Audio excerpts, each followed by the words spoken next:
Alhamdulillahirabbil alamin wa bihi nasta'in wa la umuri dunya wa din wa salatu wassalamu ala asrofil anbiya'i wal mursalin sayyidina Muhammadin wa ala alihi wa sahbihi ajmain amma ba'du. Puji syukur kehadirat Tuhan Yang Maha Esa karena dengan berkat rahmat karunia-Nya kita semua bisa berkumpul di lokasi SDN Kertajaya 05 yaitu dalam acara pengabdian masyarakat. Dan adapun susunan acara pada pagi hari ini, yang pertama akan ada pembukaan, lalu akan ada sambutan kepala sekolah, sambutan narasumber, dan juga akan ada workshop. Sebelum acara dimulai, alangkah baiknya kita berdoa menurut agama dan kepercayaan masing-masing. Berdoa dimulai.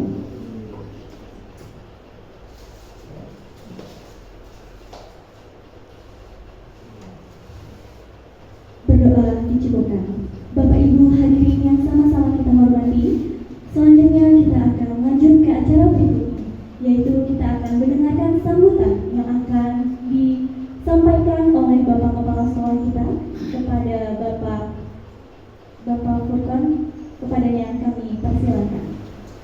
Bismillahirrahmanirrahim. Assalamualaikum warahmatullahi wabarakatuh. Waalaikumsalam. Alhamdulillah wa syukurillah wa salatu wassalamu ala rasulillah wa ala alihi wa sahbihi wa man amma ba'du. Yang kami hormati Bapak Profesor Dr. Kopin Satiful Hidayat MPD dari Universitas Negeri Jakarta. Selamat datang Pak. Kemudian ibu-ibu mahasiswa dari Universitas Negeri Jakarta, terima kasih sudah mau singgah di sini. Rekan-rekan sekalian, Bapak Ibu guru SDN Kertajaya 05, terima kasih telah meluangkan waktunya hari ini untuk mengikuti kegiatan ini, dan mudah-mudahan kegiatan ini bermanfaat untuk kita semua. Bapak Ibu yang saya hormati, pagi ini mungkin memang agak surprise juga ya, walaupun sudah diagendakan. Alhamdulillah kegiatan ini dapat terselenggara hari ini, bisa kita laksanakan di tengah-tengah waktu yang memang panjang. Kita sudah selesai melaksanakan PSAJ, penilaian sumatif akhir jenjang. Siangnya ada agenda ini, alhamdulillah hampir 100% bisa hadir. Walaupun ada satu yang sedang rapat di SMP, yang lainnya bisa hadir dan mudah-mudahan bisa mengikuti sampai tuntas kegiatan. Kemudian saya pribadi dan atas nama instansi mengucapkan selamat datang kepada Bapak dan Ibu mahasiswa dari Universitas Negeri Jakarta yang hari ini akan melaksanakan kegiatan pengabdian kepada masyarakat. Kalau saya dulu zaman D2, P2M namanya bro, pengabdian terhadap masyarakat. Kalau itu mah harus nginep. Kalau D2 mah belum ada KKN, adanya P2M, sama pengabdian pada masyarakat. Nah ini salah satunya berupa ilmu yang sudah dihasilkan di UNJ akan ditularkan kepada kita. Oleh karena itu mari sama-sama kita simak dengan baik. Mudah-mudahan transfer ilmu ini bisa berjalan dengan baik dan ilmunya bisa bermanfaat kepada orang yang lebih banyak. Ya, itu saja yang bisa saya sampaikan. Mari kita ikuti kegiatan ini dengan seksama dan mudah-mudahan ilmunya bermanfaat. Demikian, billahi taufiq wal hidayah. Wallahu a'lam. Assalamualaikum warahmatullahi wabarakatuh. Baik, bismillahirrahmanirrahim. Assalamualaikum warahmatullahi wabarakatuh. Hamdan wa syukran lillah nahmaduhu wa nasta'inuhu wa nastaghfiruh wa natubu ilaihi. Asyhadu an la ilaha illallah wahdahu la syarika lah wa asyhadu anna Muhammadan abduhu wa rasuluh. Allahumma shalli ala sayyidina Muhammad wa ala alihi wa sahbihi ajma'in. Wa qala Allah ta'ala fil Qur'anil Karim, bismillahirrahmanirrahim. Alladzi khalaqa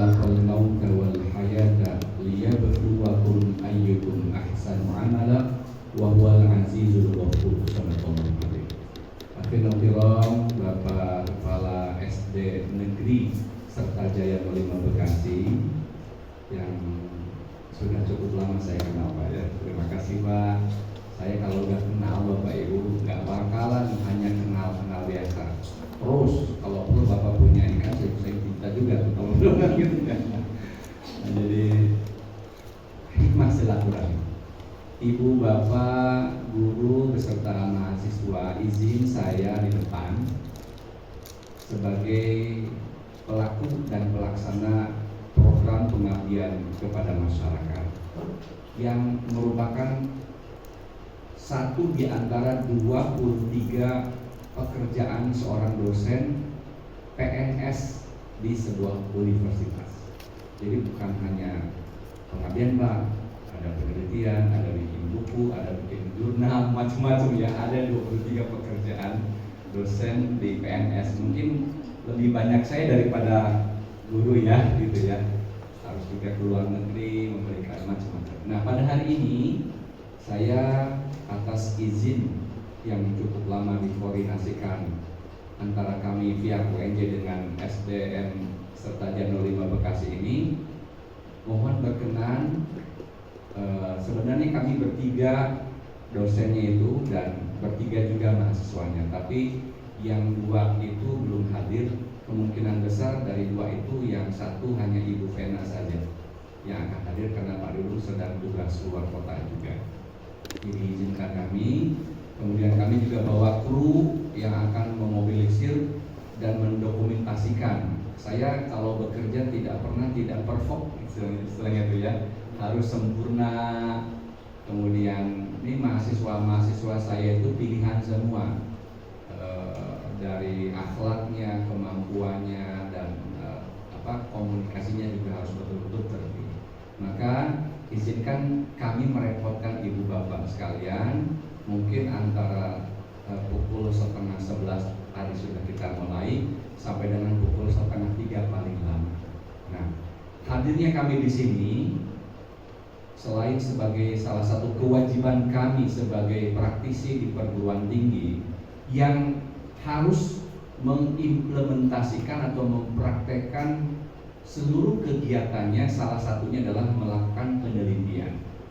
Jadi kalau ibu bapak bisa melihat tumpukan buku di sebelah kirinya Pak kepala sekolah kita, harusnya ada 4, yang 1 dibawa oleh dosen yang akan hadir. Itu adalah hasil penelitian saya pada tahun-tahun sebelumnya.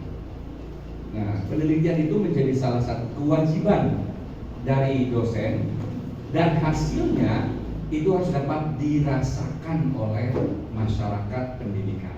Karena saya dunia LPTK Pak, Lembaga Pendidikan Tenaga Kependidikan ya, yang menghasilkan guru, maka produk-produk dari penelitian ini harus dirasakan dan diberikan kepada masyarakat. Karena masyarakat kita adalah masyarakat terdidik, maka saya menghadirkan ibu bapak sebagai masyarakat terdidik untuk menerima hasil penelitian kami. Mohon diterima.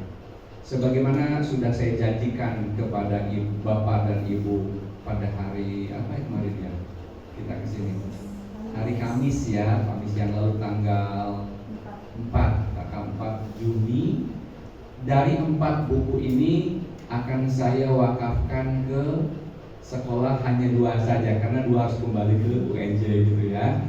Dan jujur saja bukan apa-apa, penelitian ini membiayai kami, kemudian itu produknya juga mahal.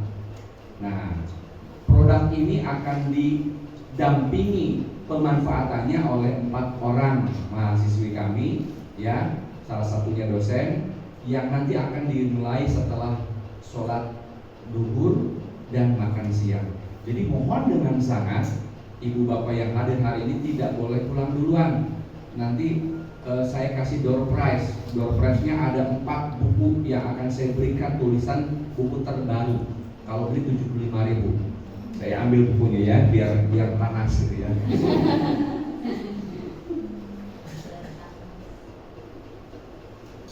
Nah, ini bukunya Pembelajaran Berdiferensiasi di Sekolah Dasar. Ini produk saya tahun 2025. Kalau beli di Gramedia 75.000. Hari ini saya gratiskan buat siapa di antara peserta yang terbaik yang akan ditentukan oleh simulator kami. Tunggu setelah pesan-pesan berikutnya ya. Jadi ini akan saya wakafkan lagi Bapak Ibu. Oke. Untuk itu izin kepada pembawa acara Mbak Mai sama Mbak Omi ya, langsung saja supaya waktu kita termanfaatkan dengan baik. Makanya judul pengabdian kami, izinkan saya berdiri Pak ya. Mungkin saya orangnya suka itu ya. Saya otis tidak bisa diam. Di rumah juga main musik segala macam. Saya bisa berdiri ya. Judul dari pengabdian kami adalah pendampingan. Makanya sebelum Ibu Bapak memanfaatkan buku ini nanti di kelas, Ibu Bapak kan harus tahu bagaimana cara menggunakannya kan ya. Nah, makanya didampingi pemanfaatan dari pop-up storybook berbasis program based learning. Nah, jadi pemanfaatan buku pop-up ini itu salah satu praktikalnya adalah ketika dipergunakan guru harus memunculkan 6 sintak atau 6 tahapan. Nah, nanti akan dijelaskan oleh saya dan oleh simulatornya. Karena saya backgroundnya adalah pendidikan Pancasila, jadi ini contohnya adalah pendidikan Pancasila. Bisa dipahami Bapak Ibu? Nah, jadi izinkan 1 jam lebih sedikit saya akan menyampaikan mengapa kita harus melakukan yang terbaik. Tadi Pak Furkon, bukan berarti saya sok ustadz ya.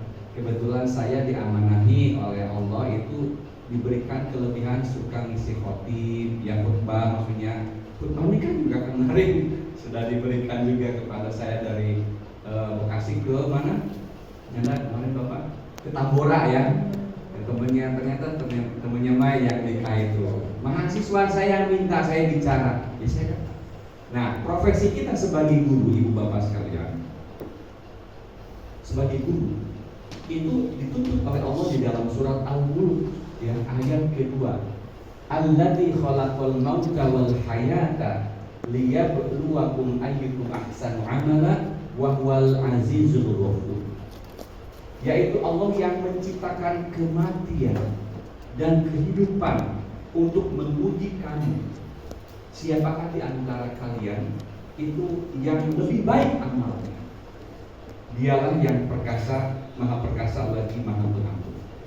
Kata-kata ahsanu amal itu menandakan profesi apapun, Pak ya. Bapak sebagai guru, sebagai tata usaha, Pak. Tata usaha, Bapak harus beriman. Salah satu bukti imannya adalah bekerja dengan baik. Ahsanu amal. Bapak kepala, bapak guru juga, guru, ibu juga guru ya. Jadi tidak boleh menganggap saya sudah jadi guru. Kata peribahasa, guru itu pahlawan tanpa tanda jasa yang pasti masuk surga aja. Belum tentu neraka juga. Sangat merindukan guru-guru tata usaha yang malas bekerja, yang nggak pernah bikin modul ajar, yang malas ngoreksi, yang suka nembak nilai, ngatrol anak-anak nilainya supaya naik. Kenapa masih tengok begitu ya? Ahsan amal. Bukan hartanya yang Allah inginkan, bukan pangkatnya yang Allah inginkan, tetapi siapapun profesi kita yang Allah ingin adalah ahsan amal. Makanya saya mengajak ibu bapak sekalian melalui pendampingan pemanfaatan pop-up storybook ini supaya ketika mengajar ada kebaruan, ada kualitas pembelajaran yang baik. Oke, Bapak Ibu, ada semangat.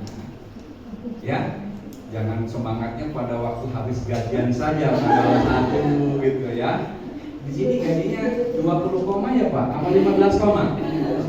Iya, tanggal 15 sudah koma maksudnya. Ya, baik. Nah, tambahan lagi bahwa profesi kita apapun, termasuk saya sebagai dosen ini mahasiswa saya semua, saya harus berlaku baik kepada mahasiswa, gampang dihubungi, pas respon, cepat merespon, tidak boleh judes, tidak boleh mempersulit mahasiswa. Terasa loh anak-anak Bapak, pasti terasa kan ya? Karena dasarnya tadi surat Al-Maidah dan ini bahwa kita itu dalam tujuan pembangunan berkelanjutan, kalau istilah Mbak Nanda itu dikatakan Sustainable Development Goals, tujuan-tujuan pengembangan yang berkelanjutan. Artinya Ibu Bapak sekalian, ada 17 pembangunan yang tidak boleh berhenti dan terhenti. Apakah itu pasca tsunami kayak kemarin COVID-19, kemudian ketika sekarang sedang rupiah naik, harga dolarnya rupanya anjlok. Nah, 17 ini tidak boleh terhenti. Pasca perang nggak boleh berhenti. Salah satunya yang erat kaitannya dengan kita adalah pendidikan yang berkualitas. Jadi tidak boleh menyelenggarakan pendidikan asal-asalan. Quality education, ya, pendidikan yang berkualitas. Saya cukup salut kepada Pak Furqan, walaupun sekolahnya negeri ala kadarnya karena tidak bisa mengembangkan, hanya tergantung pada pemberian dana dari Pemda, betul Pak ya? Ya, masih lumayan terawat. Sebab banyak sekolah dasar negeri di non jauh di sana, apalagi Pak saya pernah ke Papua, besok pun akan ke Papua saya bulan Juli. Itu temboknya hanya tinggal separoh, pintunya tinggal sepertiga. Ya Allah, tidak manusiawi Bapak. Dalam bahasa Arabnya la yamutu wa la yahya, kagak bermutu karena kurang biaya.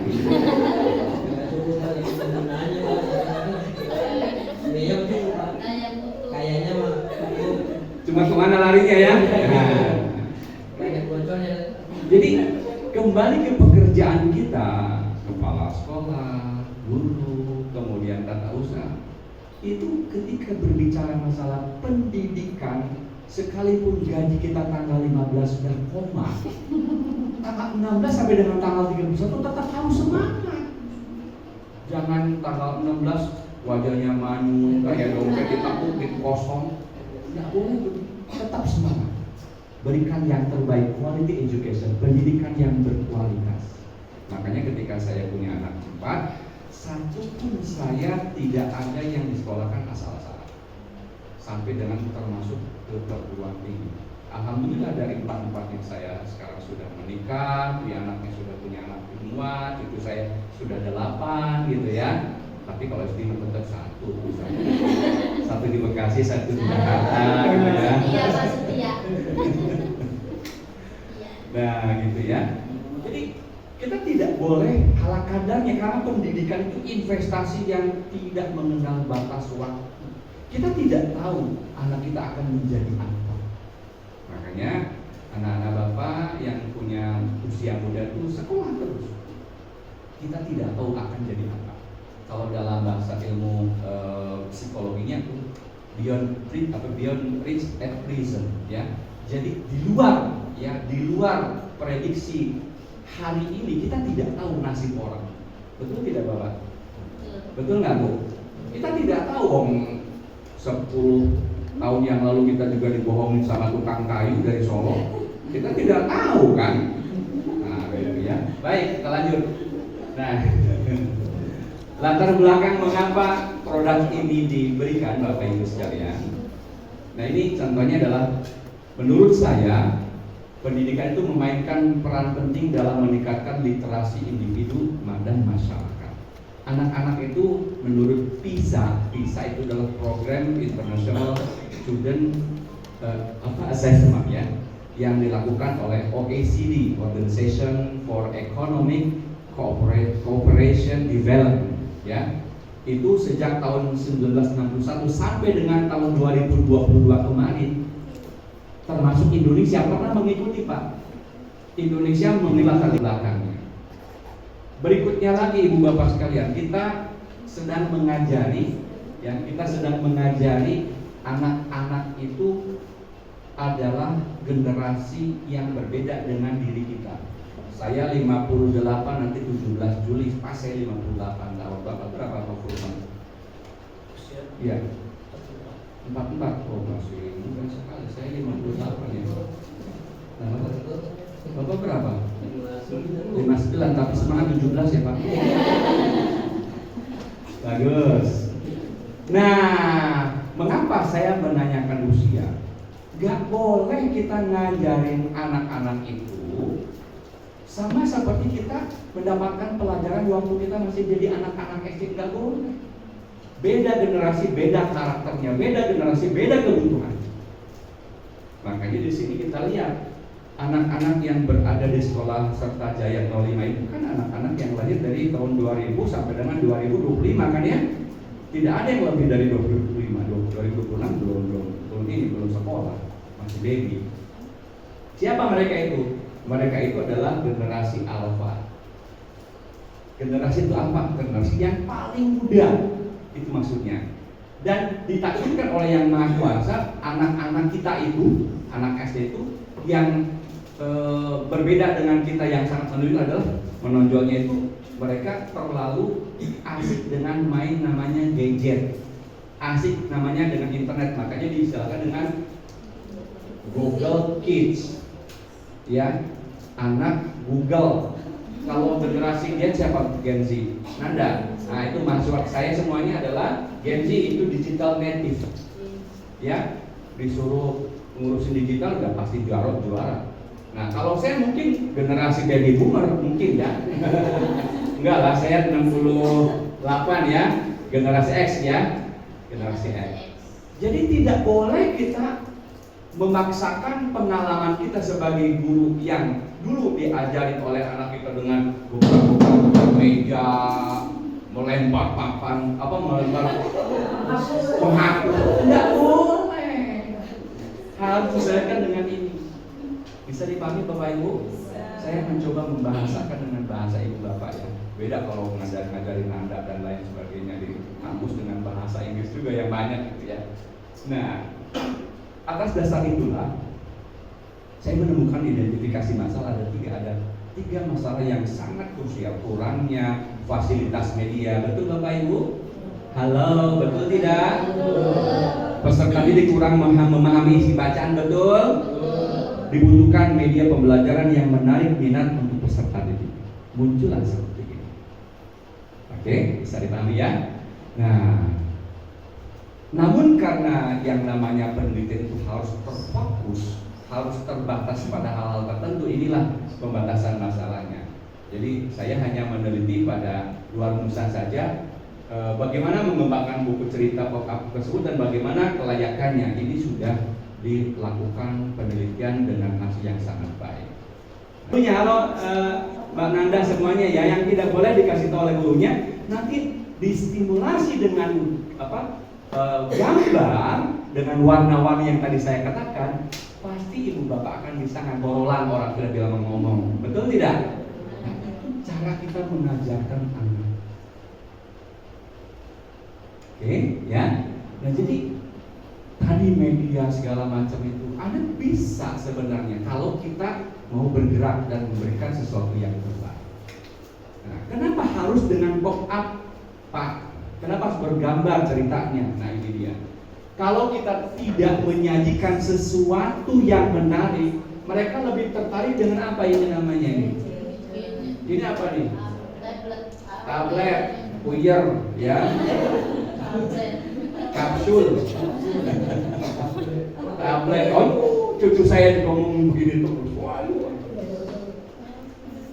Menurut KPAI, Komisi ya, Perlindungan Anak Indonesia tahun 2021, anak Indonesia itu 76,8% di luar jam belajar itu mereka lebih dekat hidupnya dengan gadget.